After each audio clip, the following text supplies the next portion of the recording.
Hey everybody, welcome back to Lettermen Row. I'm Austin Ward, joined by Spencer Holbrook and Jeremy Birmingham. It's back. Your favorite segment on Lettermen Row, the craziest off the rails segment that we do all year.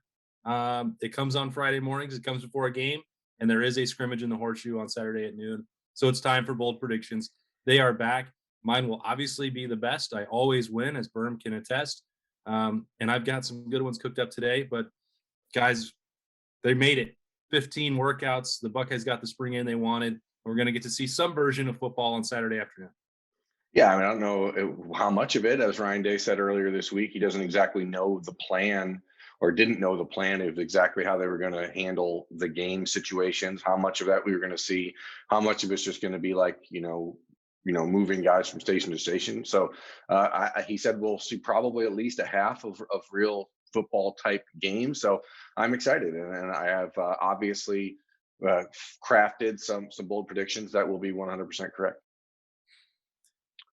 My predictions are bold, and that's all I will say. I'm going to leave it at that. Berm covered what the scrimmage will look like. My predictions are going to be more bold than yours. Wow. Really going out on a limb today. I guess we're going to see Jeremy Ruckert at fullback. Nice. Spencer, tell us then. You start. What's the first and boldest?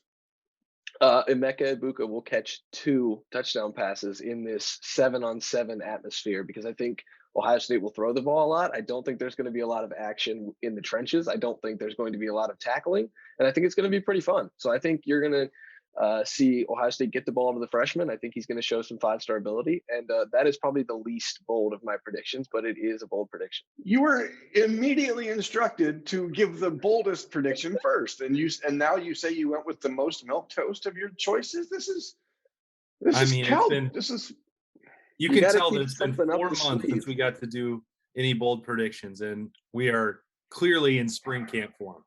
Okay, here's the deal. Number one, Chris Olave is going to play like 1 rep. Garrett Wilson's going to play like 1 rep. Julian Fleming's still dealing with some injury. You don't know how much he's going to be out there. Going with a receiver is going to catch touchdowns isn't exactly bold in any way, shape, and or form. But here's one. Jack Sawyer will have 3 sacks.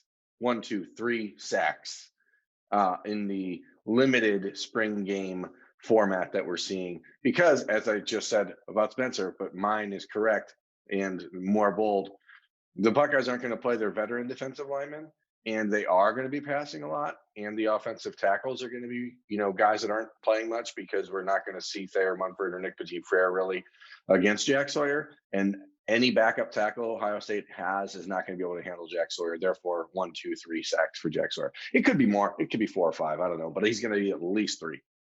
It's the sack statistic in a spring game can often be a little misleading. I think there was one which was it 6 or 7 years ago, Berm, where I think Adolphus Washington and Noah Spence and I think they racked up like 8 sacks between the 2 of them. Because was that Joe Burrow's first spring game? It was.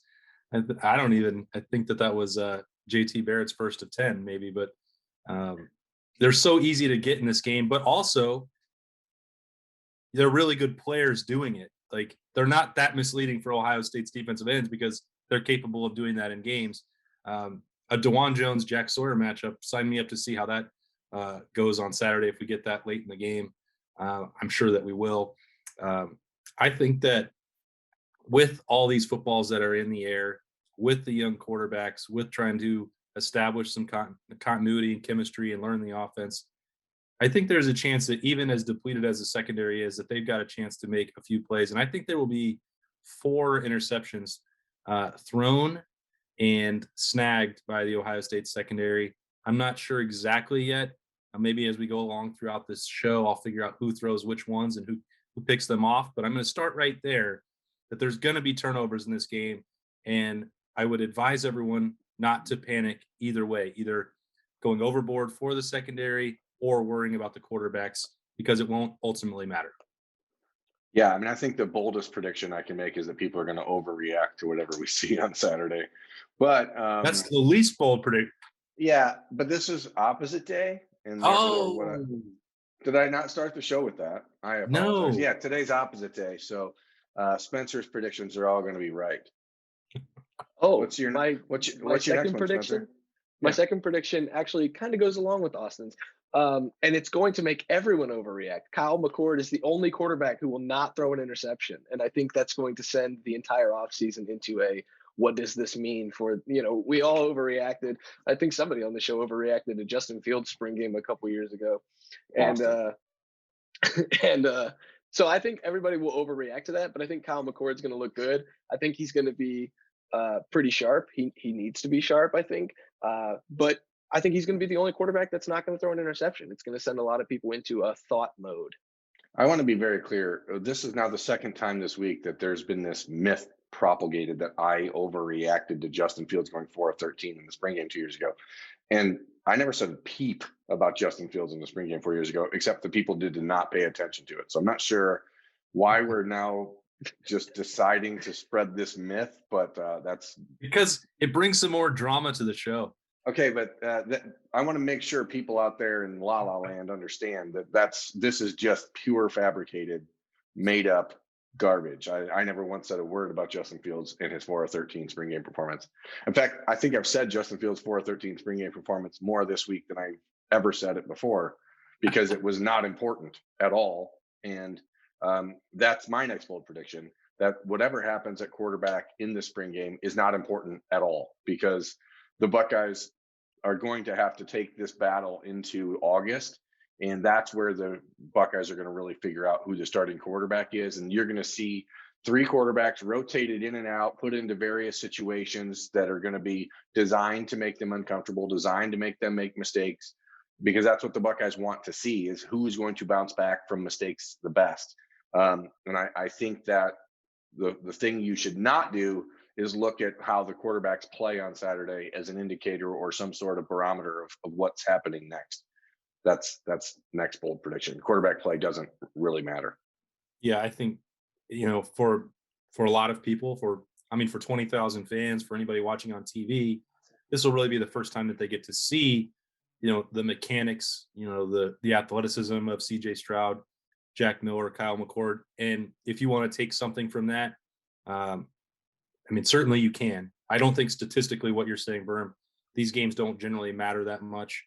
If somebody went 20 for 20 with, 5 interceptions, I don't think that we're going to sit there on Saturday and say that doesn't matter. Well, that's impossible. Yeah. That one I would say does matter, because that is actually impossible. So if one of these quarterbacks was able to do the impossible on Saturday, I would actually think that at that point we should pay attention. Yeah, maybe I should sit out the rest of the show after making that error. I've clearly not covered a football game in long enough if I don't know the difference between those two. I thought I was making a good point, but then I completely undermined it. So we'll just no. You're absolutely right. There's a very good chance CJ Stroud hits a 3-pointer at the buzzer to win this game, without question. Yeah, that'll be a real grand slam. I think the other part of this is that in these spring games, as much as they throw, you can get some sneaky rushing touchdowns in there, because they're still trying to run some semblance of a normal offense, get down there in the red zone area. I've seen it happen a time or two. And the guy who might polish off one of those runs in the red zone and maybe break one in a different scenario is TreVeyon Henderson. I think he's going to score twice on Saturday. And even with it just being thudding, not real tackling, his athleticism, like what I was trying to say about the quarterbacks, will be noticeable to everybody. I think he is someone who will leave this spring game having wowed 20,000 people there and everyone watching on BTN. And there will be a lot of off-season talk about how he can now be considered a legitimate threat to win the starting job. You have already been saying that for a while now, Berm, but I think after 15 practices in the spring for him, that's starting to become a real thing inside the Woody. You don't know, because it's been so long since he played. He can train and do all those physical things and get ready. He didn't play football in so long. This isn't a real football game either. What he did last Saturday in the scrimmage will carry more weight, but this is the spotlight will be on him in a couple circumstances, and I think statistically he'll leave with one of the better running game outings, even though that also doesn't matter a whole lot in the grand scheme of things. I agree. I think it's interesting. Go ahead. That Spencer should talk. Go ahead. I think that's what I think. I was going to say I think Spencer should talk. Oh, well, I mean, you guys have both been able to watch a couple practices and see these guys make some cuts and figure out who, is taking a lead in this running back room. I'm excited to see, what Myan Williams looks like. I mean, you want to see Marcus Crowley and how he's cutting and his ability after, he still wasn't confident after that injury last year. And then Travion Henderson getting on the field. It's going to be controlled. They're probably not going to tackle, but at the same time, you can take some things away from these spring games. Just being in game settings and seeing these guys run and the way they attack, the line of scrimmage and things. I think I am excited to see how Travion Henderson looks in some game action because he's had a couple scrimmages, and I know last week's scrimmage was probably a little more intense than this week's scrimmage will be. But I do think that you can take a little bit away from just the way he runs in these controlled settings just to get a feel for what he's going to look like in preseason camp in August. Go ahead, Berman. The Buckeyes have had 15 practices. We have been witness to 15 individual workout periods in that entire time of like 3 minutes apiece. I don't think in any one of those instances we've actually seen what Travion Henderson or Evan Pryor or Myan Williams or those guys can do at full speed. Everything is, about instruction and running through drills that are sort of irrelevant. I hope that we get to see Travion Henderson turn on the jets at some point and actually see him go 100% because I don't think that this spring is as good for him.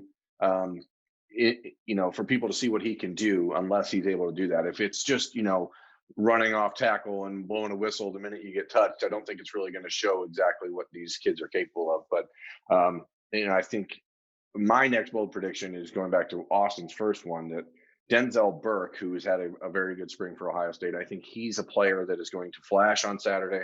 And I think he's going to have 2 of the interceptions on the day, and he's going to return one for a touchdown. And people are going to start to talk about Denzel Burke as a real dude in the secondary. And that's my next prediction. Bold, super bold. Pick 6. That is bold. Spencer, what do you got? My next one is not really like somebody making a play or anything. I just think Cody Simon's going to look like the most athletic defender on the field. And I know that's saying something because there's a lot of guys in that secondary who are super athletic. I'm really excited to see what Cody Simon can do. I've been high on him. I think he was my overall bold prediction for the spring. He was part of it, at least with Mitchell Melton. And now that Mitchell Melton's out, I just feel like Cody Simon's making a huge leap in this linebacker room. I think he's going to make a statement. I don't really know how you're going to see it, but I think he's just going to make a couple plays here or there that you're going to walk away from the spring game saying he's the most athletic linebacker in the room. He can really make a statement in this line. Oh my gosh. This is me looking for Spencer's bold prediction. Was that it?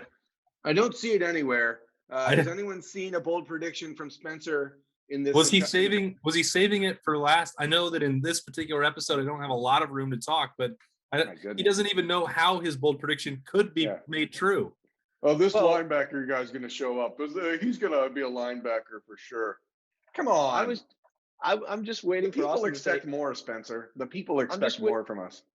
I'm just waiting for Austin to say anything else, guys, and then I'm going to really throw one at you. So, give the people what they want. Austin, what's your final bold prediction? Spoiler alert. And I guess I can't say that Garrett Wilson is going to return a punt for a touchdown on this one because they probably will not go live. So I'll have to leave one of my normal standbys on the shelf. I think I wrote about him on Wednesday for someone who could steal the show.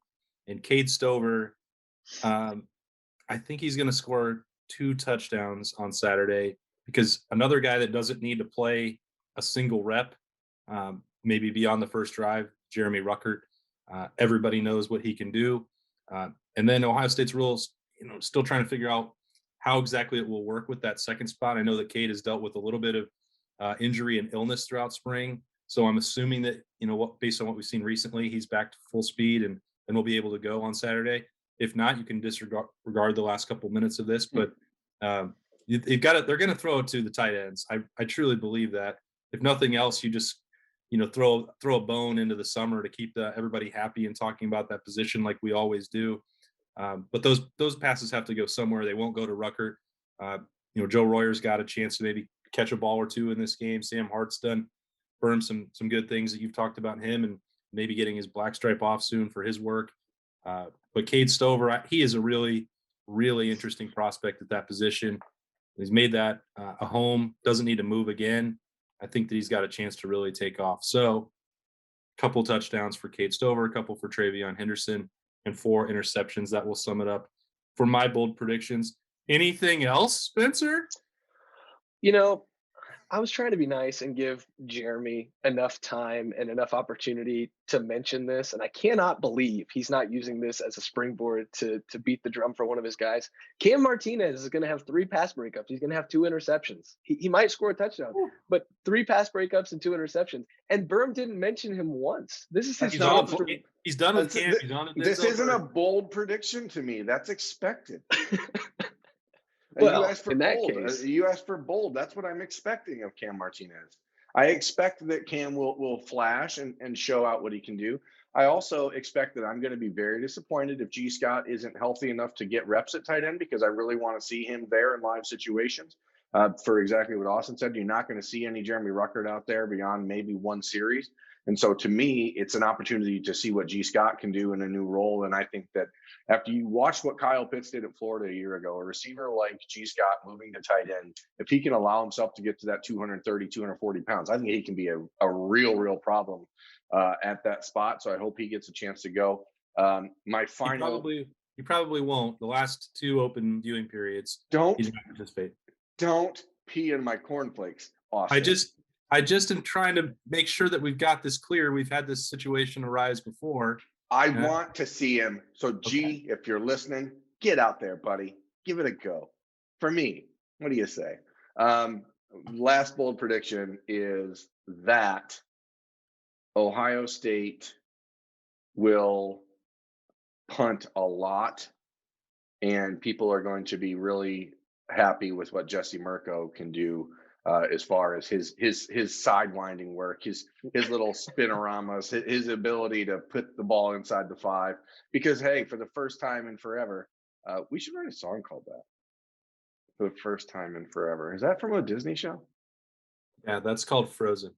Okay, we can't play that song on the show because of copyright violations. But at this moment, folks, if you're out there listening, imagine that gently playing behind us as we walk away from this episode of Bold Predictions. Because for the first time in forever, we're going to watch a football game at Ohio Stadium. All of us are going to be there. I'm going to be on the field. It's going to be magical. Are you trying to distract from the fact that you just made a spring game? For the first time in forever. I don't know the melody to that song at all, so I'm sure that was wrong. You seem to. Here's the thing about this show. I'm just going to keep talking until we just fade to black here. Are you going to talk about more about the kicking game or more about? No. The punter, not the kicking game, the punting game. I know all there is to know about the punting game. That's another song I know about. I don't know. We don't have to keep going. We can end the show. I'm just really happy that we're going to get to see football, guys. And bold prediction number 18 is that people are going to just have a good time on Saturday. That's the important thing, is that people are just going to be in the stadium and they're going to be happy and there's going to be smiling faces. You'll see recruits in the stands and people will be like, oh, how'd those recruits get there? But then they were just like there with their high school coaches. It'll be cool. I'm just glad it's back. By the time you're done talking, the spring game will have started. It will be noon on Saturday. I can't filibuster all day long. I'm going to let Berm handle all of the song lyrics and poems about how happy I am to be there. Spencer Holbrook and I will have full coverage up in the press box. Berm will be on the field, bringing that heat with the camera, and then we'll talk about it and see how many bold predictions we got right on Saturday afternoon. Hope to see you there. I am Austin Ward. That's Spencer Holbrook and Jeremy Birmingham. This has been another strange episode of Bold Predictions. I will try and make sure that I get touchdowns and interceptions correct when I edit this and all of my work moving forward. You can find full coverage of the Buckeyes at lettermenrow.com.